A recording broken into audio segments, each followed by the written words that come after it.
Hello students, welcome to easy learn. मैं प्रेम शंकर। हम लोगों ने पिछली क्लास में गॉस लॉ के बारे में पढ़ा था लाइव क्लास में, ठीक है।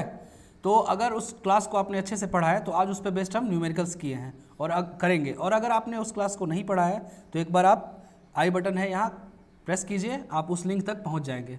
इसके अलावा भी जो टॉपिक्स कवर किए हैं हमने वो डिस्क्रिप्शन बॉक्स में आपको उसके से ज़रूरी लिंक मिल जाएगा।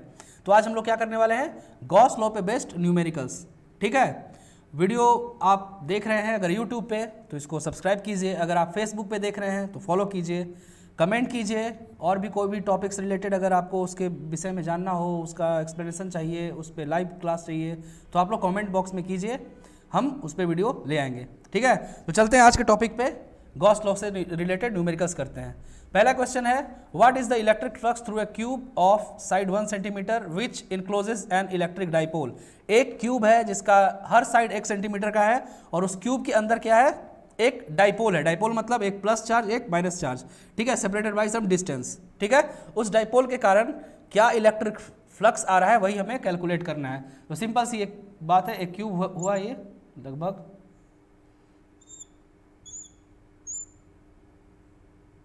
होता है ना क्यूब, ऐसा ही इस क्यूब के अंदर कहीं पे एक डाइपोल है, minus Q charge plus Q charge, छोटा सा है, माइनस क्यू चार्ज और प्लस क्यू चार्ज। हमें निकालना है फ्लक्स। फ्लक्स क्या होता है, फ्लक्स क्या होता है, integration of electric field dot T S equal to charge enclosed upon epsilon naught. यही होता है फ्लक्स का फॉर्मूला। तो फ्लक्स बराबर क्या हो सकता है, ये भी हो सकता है और ये भी हो सकता है। तो इस क्वेश्चन में इलेक्ट्रिक फील्ड और एरिया नहीं दिया हुआ, क्या दिया हुआ है, चार्ज इनक्लोज्ड दिया हुआ है, ठीक है। और चार्ज इनक्लोज्ड कितना है, plus Q plus minus Q, यही है ना, दोनों चार्ज है, प्लस क्यू भी और माइनस क्यू भी है। तो ये कितना हो जाएगा, इन दोनों को अगर जोड़ेंगे तो कितना हो जाएगा, 0 अपॉन एप्सिलॉन। तो फ्लक्स का वैल्यू कितना हो गया, 0। बहुत आसान क्वेश्चन था। नेक्स्ट क्वेश्चन देखिए, नेक्स्ट क्वेश्चन क्या है, नेक्स्ट क्वेश्चन है एक क्यू चार्ज है, स्मॉल क्यू चार्ज है जो एक क्यूब के सेंटर में रखा हुआ है और क्यूब का जो हर साइड है वो कितने लेंथ का है, L लेंथ का। फिर से क्यूब ही है, फिर से क्यूब बनाकर देख लेते हैं।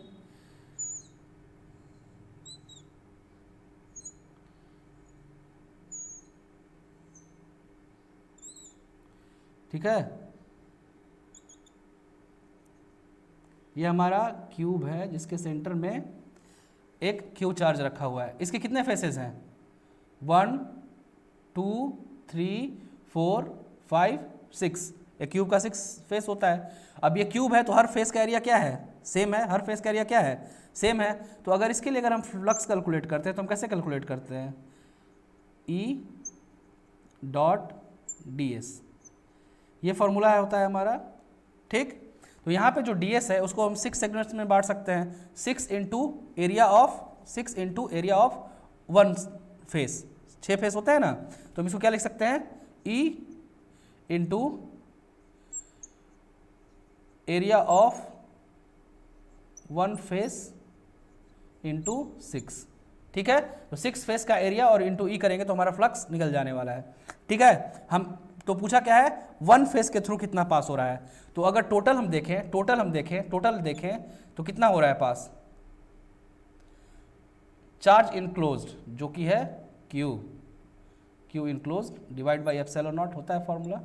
तो चार्ज इनक्लोज्ड यहाँ कितना है, स्मॉल क्यू अपॉन, तो टोटल पास हो रहा है Q upon epsilon not, total area से, टोटल सरफेस से इतना पास हो रहा है, ठीक है। तो ये टोटल कितने एरिया से पास हो रहा है, 6 फेस से, ठीक है। तो 1 फेस से कितना पार होगा, flux from 1 face equal to flux total by 6 या Q बाई 6 एप्सिलॉन नॉट।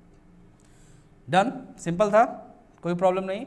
बस आपको निकाल लेना था कि जैसे पूरे गॉसियन सरफेस से जो फ्लक्स होता है वो कितना होता है, Q enclosed upon epsilon not. तो Q इनक्लोज्ड कितना है इसमें, स्मॉल q, तो ये small cube upon epsilon not. तो ये हो गया क्या, टोटल फ्लक्स, फ्लक्स टोटल इसको कहेंगे, टोटल फ्लक्स, ठीक है। ये टोटल फ्लक्स ये पूरा गॉसियन सरफेस से है और इस गॉसियन सरफेस को हम क्या लिख सकते हैं, 6 भाग में तोड़ सकते हैं ना, ये 6 सरफेस का मिला के है। तो एक सरफेस से कितना जाता होगा, क्यू अपॉन एप्सिलॉन नॉट का 6 पार्ट्स, सिंपल। नेक्स्ट क्वेश्चन देखिए, यहाँ पे क्या है, +2q -q और +3q, ये 3 चार्जेस हैं। इनमें से 2 चार्ज जो है वो किसी एक गॉसियन सरफेस जो S से डिनोटेड है उससे इनक्लोज्ड है। पूछ रहा है कि इस कन्फिग्रेशन के कारण फ्लक्स कितना जनरेट हो रहा है, इस कन्फिग्रेशन के कारण फ्लक्स कितना जनरेट हो रहा है। तो सिंपल है, फ्लक्स बराबर क्या, बाकी 2 क्वेश्चन भी इसी बेस्ड था, इसलिए मैं इस बार डायरेक्ट लिख दे रहा हूँ, Q enclosed upon epsilon not. और यहाँ जो Q इनक्लोज्ड है, ये क्वेश्चन मैंने कल मैंने ये थ्योरी में समझाया था। अगर नहीं देखा है आपने गॉस लॉ का वीडियो तो एक बार आप आई लिंक पे क्लिक कीजिए, आप वो वीडियो फिर से देख सकते हैं। क्या बताया था मैंने कि कितना चार्ज इनक्लोज्ड है गॉसियन सरफेस में, हमें बस उसकी ओर ध्यान देना है, उसके बाहर कितना चार्ज लाई कर रहा है उससे कोई मतलब नहीं है। जो इलेक्ट्रिक फील्ड कैलकुलेट होगा वो ऑटोमेटिकली गॉस लॉ के फॉर्मूला के हिसाब से वो ऑटोमेटिकली उस सारे चार्ज डिस्ट्रीब्यूशन के लिए, पूरे सिस्टम के लिए बताता है हमें कि कितना इलेक्ट्रिक फील्ड इस गॉसियन सरफेस से पास हो रहा है। तो हालांकि फॉर्मूला में तो हम यूज़ करते हैं सिर्फ इनक्लोज्ड चार्ज को, पर रियल में सारे चार्ज का कैलकुलेशन इसमें एक्यूमुलेटेड है, ठीक है। तो Q इनक्लोज्ड कितना है यहाँ, +2q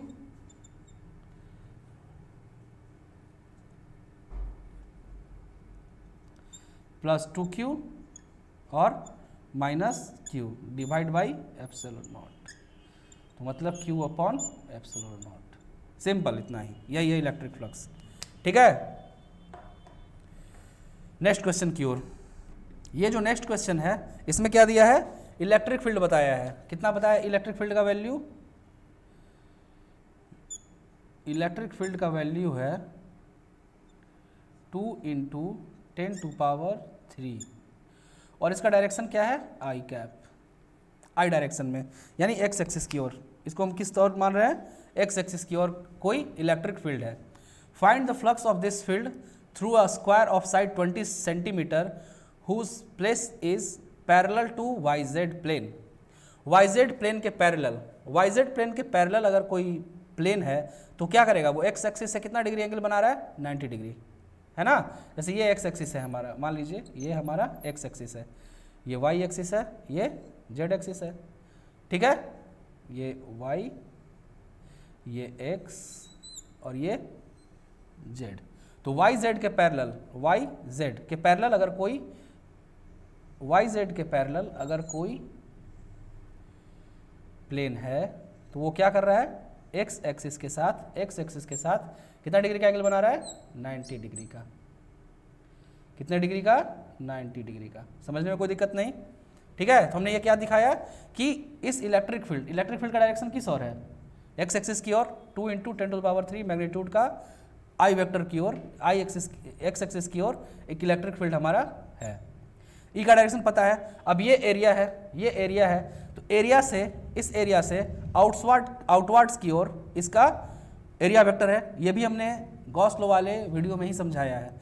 एक बार फिर से बोल रहा हूँ, अगर गॉस लॉ का वीडियो आपने नहीं देखा है तो आई बटन को क्लिक कीजिए और वो वीडियो ज़रूर देखिए, उसके बाद ये चीज़ें बहुत आसान हो जाएंगी। हमने बताया था कि एरिया वेक्टर का जो वेक्टर, एरिया को अगर वेक्टर की तरह हम ट्रीट करते हैं तो उसका मैग्नीट्यूड तो एरिया के बराबर होता है और उसका डायरेक्शन क्या होता है, उसके परपेंडिकुलर आउटवर्ड्स।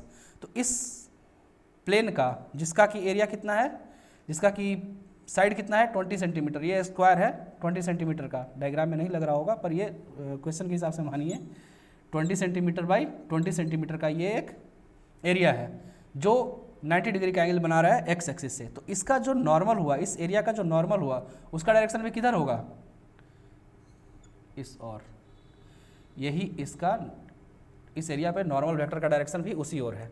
तो अब अगर हम फ्लक्स कैलकुलेट करें इस केस के लिए, अगर हम फ्लक्स कैलकुलेट करें इस केस के लिए, तो फ्लक्स क्या होता है, E.ds, ठीक है। तो इलेक्ट्रिक फील्ड एक्स एक्सिस की ओर, ds यानी कि एरिया वेक्टर वो भी किस ओर, एक्स एक्सिस की ओर। तो दोनों के बीच में एंगल कितना बना, 0 डिग्री का। तो डॉट प्रोडक्ट के लिए क्या फॉर्मूला होता है, E.ds cos थीटा। तो cos 0 का वैल्यू क्या, 1। तो हमारा आंसर क्या हो जाएगा, E इंटू एरिया, और cos 0 यहाँ पे लगेगा, cos 0 का वैल्यू 1 हो गया। अब E का वैल्यू दिया हुआ है यहाँ कितना में हमारा, 2 × 10⁻³ 3, ठीक है, और इसका एरिया कितना हो गया 0.2 इंटू 0.2, इसको हमने किस में चेंज कर दिया, सेंटीमीटर को मीटर में चेंज कर दिया। तो अब जो फॉर्मूला आ गया वो किसके लिए आ गया, फ्लक्स के लिए, ठीक है, ये किसके लिए फॉर्मूला आ गया, फ्लक्स के लिए। इसको कैलकुलेट कीजिएगा तो कितना आ जाएगा आंसर, 8 इंटू 10 80। तो इसमें हमने क्या देखा, एरिया हमने लिया 20/20 का, ये हो गया एरिया, इसका नॉर्मल किस ओर जा रहा था, एक्स एक्सिस की ओर, इलेक्ट्रिक फील्ड किस ओर जा रहा है, एक्स एक्सिस की ओर, दोनों के बीच में एंगल कितना आया, इलेक्ट्रिक फील्ड और एरिया वेक्टर के बीच में एंगल कितना है, 0 डिग्री का। तो जब हमने फ्लक्स के लिए फॉर्मूला लिखा electric field dot product of with area vector, तो इलेक्ट्रिक फील्ड और एरिया वेक्टर के बीच में एंगल कितना है, 0 डिग्री, cos 0 कितना होता है 1। तो हमारा काम क्या रह गया, बस इलेक्ट्रिक फील्ड और एरिया को मल्टीप्लाई करना। तो इलेक्ट्रिक फील्ड कितना है 2 इंटू 10⁻3, ठीक है, और हमारा एरिया कितना होता है स्क्वायर का, साइड का स्क्वायर, तो 20 सेंटीमीटर इसका एक साइड है, तो 20 सेंटीमीटर इंटू 20 सेंटीमीटर, 20 सेंटीमीटर को हमने मीटर में रख लिया है, ठीक है। तो ये क्या आ गया हमारा फ्लक्स, 2 इंटू 2 इंटू 2 8, और ये पॉइंट हटा तो 10⁻2 खत्म 80। यूनिट लिख लीजिए इसका,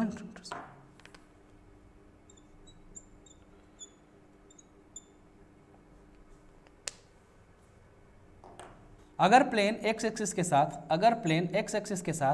कितना का एंगल बना रहा है 30 डिग्री का, ठीक है, तो इस एक्सिस के साथ कितना का एंगल बनाएगा वो, इस एक्सिस के साथ कितना का एंगल बना रहा होगा वो प्लेन, थोड़ा ये टेढ़ा हुआ है कोई बात नहीं, पहले प्लेन था इस कंडीशन में बिल्कुल सीधा, इस पे 90 डिग्री, अब ये कितना एंगल बना रहा है 30 डिग्री का, ठीक है। तो इस एरिया वेक्टर का जो अभी कंपोनेंट होगा वो किस ओर होगा, इस ओर, नॉर्मल कंपोनेंट है ना, ये अगर इधर घूम गया 30 डिग्री पे तो नॉर्मल कंपोनेंट भी इस ओर आ जाएगा। हमें नॉर्मल कंपोनेंट किसकी ओर चाहिए, इसका 2 कंपोनेंट होगा उस ओर और एक इसके पैरेलल, तो हमको किससे मतलब है, जो कंपोनेंट इलेक्ट्रिक फील्ड की ओर जाए, ठीक है, तो वो जो कंपोनेंट होगा इलेक्ट्रिक फील्ड की ओर जाने वाला, उससे कैसे निकलेगा हमें, जो इसके साथ नॉर्मल की ओर बना रहा है वो कितना हो जाएगा 60 डिग्री का एंगल। ये अगर 30 डिग्री का एंगल बन गया तो ये नॉर्मल कितना डिग्री का एंगल बना रहा है, नॉर्मल कितना डिग्री का एंगल बना रहा है इसके साथ 60 डिग्री का, ठीक है ना। तो cos थीटा में हम क्या लेंगे, यानी नॉर्मल वेक्टर का एंगल कितना हो गया 60 डिग्री विथ एक्स एक्सिस, ठीक है। तो अब हम जब इसका फ्लक्स का कैलकुलेशन करेंगे तो बाकी चीज़ें सेम रहेंगी, बस फॉर्मूला में ई ए और क्या आ जाएगा cos 60, ठीक है।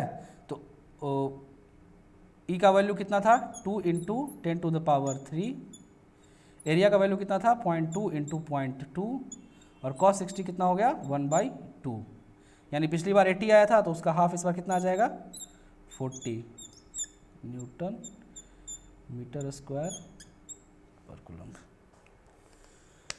तो ये बड़ा आसान सा था क्वेश्चन, पार्ट ए भी और पार्ट बी भी। इसमें जो हमने एरिया वेक्टर पढ़ा था और उसका जो नॉर्मल कंपोनेंट हम लेते हैं उसका बस आपको थोड़ा ध्यान रखना है। एंगल बना रहा था कितना 30 डिग्री, किस प्लेन बना रहा था एंगल 30 डिग्री, तो प्लेन अगर 30 डिग्री एंगल बना रहा है, इसका अगर फिजिकल सिग्निफिकेंस आपको समझना है, अगर देखना है तो आप खुद सोच के देखिए। अगर प्लेन 30 डिग्री का एंगल बना रहा है एक्स एक्सिस के साथ, तो उसका जो नॉर्मल है या फिर वो जो प्लेन है, उस प्लेन एरिया को हम 2 भाग में तोड़ सकते हैं, एक जो परपेंडिकुलर है एक्स एक्सिस पे और एक जो पैरेलल है एक्स एक्सिस के, ठीक है। तो जो पोर्शन परपेंडिकुलर है एक्स एक्सिस के उसी का नॉर्मल एक्स एक्सिस तरफ आएगा ना, तो हमें क्या निकालना है, वो एरिया का पार्ट जो एक्स एक्सिस पे परपेंडिकुलर है। तो परपेंडिकुलर एक्सिस से कितना एंगल बना रहा था ये प्लेन, एक्स एक्सिस से 30 डिग्री और इस एक्सिस से 60 डिग्री, तो हम इसका 60 cos 60 कंपोनेंट ले लेंगे तो ये क्या हो जाएगा हमारा सीधा हो जाएगा। तो ये उसका फिजिकल सिग्निफिकेंस हो गया, जो दिखाई देगा, जो आप समझ सकते हैं। न्यूमेरिकली आप देखना चाहेंगे तो फिर तो ये फॉर्मूला है ही, इस फॉर्मूला पे आप देखिए, आपको cos कंपोनेंट लिया, ये cos 60 आ गया, आंसर सॉल्व। नेक्स्ट क्वेश्चन है, spherical conducting ball of inner radius r1 and outer radius r2 has charge capital Q। आपको बताया गया था कि जो मेटल होते हैं उनका जो चार्ज होता है वो सारा किस पे रहता है, सरफेस पे। तो अगर ये कोई स्फीयर है, अगर ये कोई स्फीयर है, एक इनर रेडियस इसका r1 और आउटर रेडियस इसका r2 हो गया। इनर रेडियस कितना r1 और आउटर रेडियस कितना r2, r1 और r2 रेडियस का है। इस पे चार्ज कैपिटल Q हो, तो कैपिटल Q कहाँ रिसाइड करेगा? ऊपर में, आउटर सरफेस पे, ठीक है। अब क्या बोल रहा है ये कि a charge small q is placed at the centre of the cell. यहाँ पे हमने सेंटर पे स्मॉल q चार्ज रखा, ठीक है, स्मॉल q चार्ज रखा। इसको दूसरे कलर्स दिखाऊंगा तो ज़्यादा अच्छे से समझ में आएगा, कोशिश करते हैं। ये स्मॉल चार्ज q, ठीक है, इसको रखा गया सेंटर पे। तो ये क्या करता है? ये इंडक्शन करेगा। इंडक्शन करेगा मतलब ये अगर स्मॉल q यहाँ पे है तो इसके कारण ये जो साइड वाला इलाका है यहाँ पे क्या आ जाएगा? माइनस q चार्ज इंड्यूस्ड हो जाएगा इनर सरफेस पे। इनर सरफेस पे क्या इंड्यूस हो जाएगा?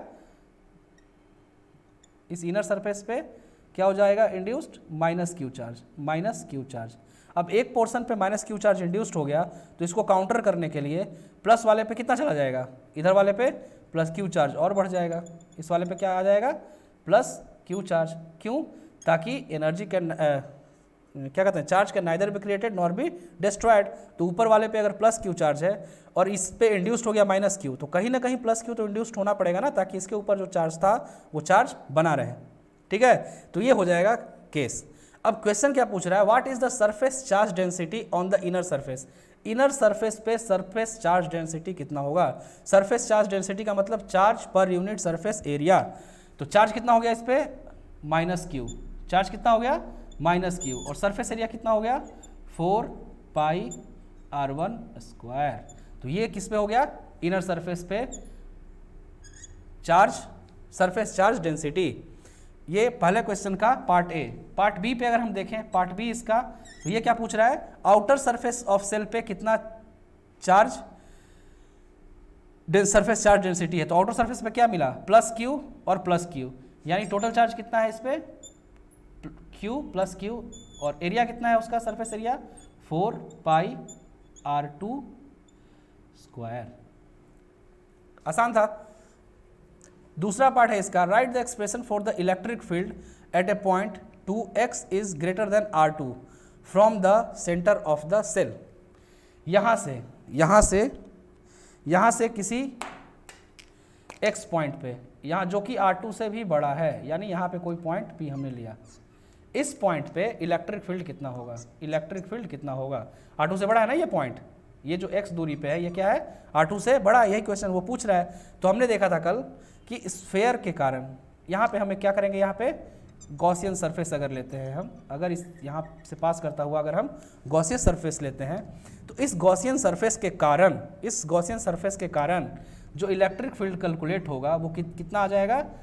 नॉर्मल फार्मूला से अगर जाए तो E इंटू ds होता है। ds कितना हो जाएगा? 4 pi x square equal to charge enclosed. Charge enclosed कितना है इस टोटल के अंदर?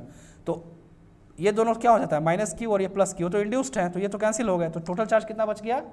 Capital Q plus small q upon epsilon not. तो E का वैल्यू कितना आ गया? E का वैल्यू कितना आ गया? 4 पाई, ये हो गया capital Q plus small q upon 4 pi x square epsilon not, ठीक है, यही है। नेक्स्ट क्वेश्चन, ये डायग्राम है, इसमें बताया है कि इलेक्ट्रिक फील्ड जो है वो x डायरेक्शन में है अल्फा x, y डायरेक्शन में 0 और z डायरेक्शन में 0। यहाँ पे एक रखा हुआ है क्यूब, यहाँ पे क्या रखा हुआ है? एक क्यूब जिसका साइड कितना है? a। तो इस पे के पास कितने फेसेस हैं? 6 फेसेस हैं। हर फेस से कुछ ना कुछ फ्लक्स पार हो रहा होगा। हमें क्या निकालना है कि अगर ये इलेक्ट्रिक फील्ड है तो आप बताइए कि इस क्यूब के अंदर कितना चार्ज है, इस क्यूब के अंदर कितना चार्ज है, हमें ये पता करना है, ठीक है। तो ये निकालने का तरीका हमारे पास क्या हो सकता है? चार्ज निकालना है। तो इसको, ये क्वेश्चन गॉस लॉ से कैसे बनेगा? तो गॉस लॉ में हमें पहले क्या निकालना होता है? फ्लक्स। फ्लक्स क्या होता है? Charge enclosed upon epsilon not. तो अगर हम फ्लक्स निकाल लें तो हमारा चार्ज इनक्लोज्ड निकल सकता है। तो तो इस क्यूब को अगर हम गॉसियन सरफेस माने, इस क्यूब को हम गॉसियन सरफेस माने, तो हमको इलेक्ट्रिक फील्ड हमें पता है और साथ का साथ एरिया भी हमें पता है, ठीक है। तो हम क्या निकाल सकते हैं, पूरा फ्लक्स निकाल लेंगे और flux equal to charge enclosed upon epsilon naught कर लेंगे, तो हमें क्या मिल जाएगा, चार्ज इनक्लोज का वैल्यू इक्वेशन सॉल्व करके। तो करके देखते हैं। इस क्यूब के 6 साइड्स हैं, अपर साइड, लोअर साइड, ठीक है, बैक साइड, फॉरवर्ड साइड, और एक एक्स एक्सिस की ओर राइट साइड और एक लेफ्ट साइड, ठीक है। तो गौर से आप देखिए, तो इलेक्ट्रिक फील्ड किस ओर है, सिर्फ एक्स डायरेक्शन में, यानी कि जो राइट फेस है उससे इलेक्ट्रिक फील्ड नॉर्मल है और लेफ्ट साइड है उससे इलेक्ट्रिक फील्ड उस पर भी नॉर्मल ही है। बाकी जो फेसेस हैं उसका क्या है, उस और इलेक्ट्रिक फील्ड है ही नहीं। जैसे कि ऊपर वाला सरफेस जो है, टॉप सरफेस को अगर आप ध्यान से देखिए, तो टॉप सरफेस का नॉर्मल किस ओर है, वाई एक्सिस की ओर। टॉप सरफेस का नॉर्मल किस ओर है, वाई एक्सिस की ओर, और इलेक्ट्रिक फील्ड किस ओर है, पूरा का पूरा एक्स एक्सिस की ओर। तो नॉर्मल वाई एक्सिस और इलेक्ट्रिक फील्ड एक्स एक्सिस। तो जब हम इस सरफेस पे हम लेंगे फ्लक्स, कैलकुलेट करेंगे ई डॉट डी एस, तो E D S cos theta का वैल्यू कितना हो जाएगा, कॉस 90 यानी कि 0। तो टॉप सरफेस की तरफ से फ्लक्स कितना, 0, बॉटम के साथ कितना, 0, बैकवर्ड फेस के साथ कितना, 0, फ्रंट फेस के साथ कितना, 0। बस किसके कारण रहेगा फ्लक्स, राइट सरफेस के कारण और लेफ्ट सरफेस के कारण, ठीक है, राइट सरफेस के कारण और लेफ्ट सरफेस के कारण। तो अगर हम मान लीजिए फ्लक्स कैलकुलेट कर रहे हैं लेफ्ट फेस का, फ्लक्स कैलकुलेट कर रहे हैं हम किसका, लेफ्ट फेस का, तो लेफ्ट फेस का जो है फ्लक्स वो कितना आएगा, उसका एरिया और इलेक्ट्रिक फील्ड। तो इलेक्ट्रिक फील्ड कितना है, अल्फा इंटू एक्स। तो जो लेफ्ट फेस है उसका कोऑर्डिनेट कितना, एक्स कोऑर्डिनेट, ए है, ए दूरी पे है पहला फेस, तो अल्फा इंटू ए हो गया उसका इलेक्ट्रिक फील्ड, और एरिया कितना हो गया, इंटू ए स्क्वायर, ए इंटू ए, ये हो गया फ्लक्स एट लेफ्ट फेस। अगर हम फ्लक्स एट राइट फेस निकालें, ठीक है, फ्लक्स एट राइट फेस निकालें, तो राइट फेस पे क्या है, वहाँ कितने दूरी पे है, एक्स सरफेस, वहाँ पे है अल्फा और एक्स का वैल्यू हो जा रहा है वहाँ पे 2a, जो ओरिजिन है उससे 2a डिस्टेंस पे है ना राइट फेस। तो इसीलिए यहाँ पे हमने जो फंक्शन है, आप अगर देखें फंक्शन क्या है, ई का इलेक्ट्रिक फील्ड क्या है, alpha into x, x coordinate का फंक्शन है ये, तो एक्स कोऑर्डिनेट चेंज हो रहा है तो इलेक्ट्रिक फील्ड भी चेंज हो रहा है। इसीलिए यहाँ पे हमने ए लिया था और यहाँ हमने क्या लिया है, 2a लिया है, क्योंकि लेफ्ट फेस कितनी दूरी पे है, a दूरी पे, और राइट फेस कितनी दूरी पे है, 2a दूरी पे। तो राइट फेस पे कितना हो गया, अल्फा इंटू 2a, ये हो गया इलेक्ट्रिक फील्ड का वैल्यू, और एरिया तो वही है, ए स्क्वायर, ठीक। अब आप ध्यान दीजिए कि जो राइट फेस है उसका नॉर्मल किस ओर है, पॉजिटिव एक्स डायरेक्शन में, और इलेक्ट्रिक फील्ड भी किस ओर है, पॉजिटिव एक्स डायरेक्शन में। पर जो लेफ्ट फेस है उसका इलेक्ट्रिक फील्ड उस पर किधर है, राइट साइड की ओर, पॉजिटिव एक्स में, पर उसका जो नॉर्मल है वो किस ओर है, निगेटिव एक्स में। तो यहाँ एंगल कितना बन रहा था, 180, यहाँ कितना एंगल बन रहा है, 180 का इलेक्ट्रिक फील्ड और नॉर्मल में, इसलिए इसका वैल्यू कितना हो जाएगा, कॉस 180 कितना होता है, -1, तो ये वैल्यू क्या हो जाएगा, माइनस, ठीक है। तो अगर हम पॉजिटिव डायरेक्शन में निकालना चाहें, टोटल फ्लक्स, तो फ्लक्स क्या हो जाएगा, flux R minus flux L equal to, इसका वैल्यू कितना है, 2 alpha a cube minus alpha a cube, तो equal to alpha a cube. ये किस और है, एक्स एक्सिस की ओर। ये हमारा क्या निकल गया, फ्लक्स, और फ्लक्स बराबर क्या होता है, charge enclosed upon epsilon not. तो हमें क्या निकालना था, चार्ज इनक्लोज्ड, हमें क्या निकालना था, चार्ज इनक्लोज्ड इन क्यूब। तो क्यू चार्ज इनक्लोज्ड कितना हो गया, 5 इंटू एप्सिलॉन नॉट। 5 का वैल्यू कितना है, अल्फा ए क्यूब, और एप्सिलॉन का वैल्यू कितना होता है, 8.85 into 10 to the power 12, 8 into 10 to the power -12, ये हो गया 5 एप्सिलॉन नॉट का वैल्यू। और 5 का वैल्यू कितना है, अल्फा कितना दिया हुआ क्वेश्चन में, 100 है ना। और फिर क्या बचा, ए का वैल्यू कितना दिया हुआ है, 0.1, तो ए क्यूब मतलब 0.1 इंटू 0.1 इंटू 0.1, इन सब को कैलकुलेट कर दीजिएगा तो कूलम्ब में आंसर आएगा। कितना आंसर आएगा, 8.85 ही डिजिट है बस। बाकी तो 1 2 1 2 1, ठीक है। तो कितना आ गया 8.85 into 10 to the power -13 coulomb. ये क्वेश्चन सॉल्व हो गया। तो कुछ न्यूमेरिकल्स जो इम्पोर्टेंट लगे मुझे मैंने वो सॉल्व कराया। अगर कुछ और न्यूमेरिकल्स हो गॉस लॉ पे बेस्ड, डाइपोल पे बेस्ड, जो कुछ भी अब तक मैंने वीडियो देखा है, बाकी आपको डिस्क्रिप्शन बॉक्स में मिल जाएगा जो भी वीडियो हम लोगों ने अपलोड किया है NCERT +2 के लिए, 12th के लिए, ठीक है। तो इस किसी भी टॉपिक से रिलेटेड पहला यूनिट हमारा समझिए NCERT के हिसाब से कंप्लीट हो गया। उसमें किसी भी टॉपिक से रिलेटेड कोई भी न्यूमेरिकल हो, कॉन्सेप्ट हो, उस पर अगर आपको वीडियो चाहिए, लाइव क्लास चाहिए, तो आप लोग ज़रूर से ज़रूर कमेंट में डालिए। बाकी ये अगर आप देख रहे हैं यूट्यूब पे तो शेयर कीजिए, सब्सक्राइब कीजिए, फेसबुक पे देख रहे हैं तो शेयर कीजिए और लाइक कीजिए। ज़्यादा से ज़्यादा लाइक कीजिए, ज़्यादा से ज़्यादा मोटिवेशन मिलेगा और अच्छे से अच्छा वीडियो बनाकर हम अपलोड करते रहेंगे। ठीक, तब तक के लिए थैंक यू, मिलते हैं नेक्स्ट वीडियो में।